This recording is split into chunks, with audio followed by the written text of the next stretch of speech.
আজকে আমি পাবদা ফিশ রান্না করব। পাবদা মাছ খুব একটা মিষ্টি মাছ হয়, খেতে খুব সুস্বাদু। একে ম্যারিনেট করার জন্য আমি হলুদ, নুন দুটোই নিয়ে ভালো করে ম্যারিনেট করে কিছুক্ষণ রেখে দেব। তার আগে আমি রান্না করার জন্য কিছু প্রিপারেশন নেব। এবার ম্যারিনেটটা হয়ে গেছে। এবার আমি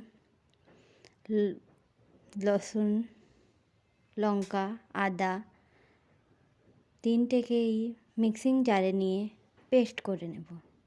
এবার ভালো পেস্ট হয়ে গেছে। এবার আমি কড়াইয়ের মধ্যে তেল দিয়ে মাছকে ভালো করে এই পিঠ ও পিঠ করে ভেজে নেব। মাছ একটু ফুটে, তার জন্যে ভালো করে ভাজতে হয়।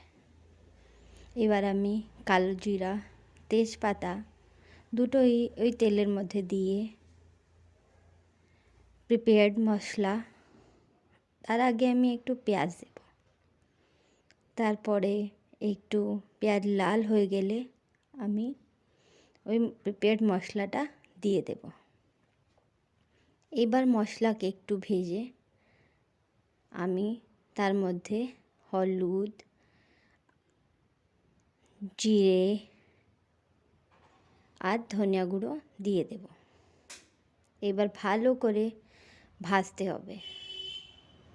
যখন তেলটা চলে আসবে তখন এবার আমি টমেটো দেব।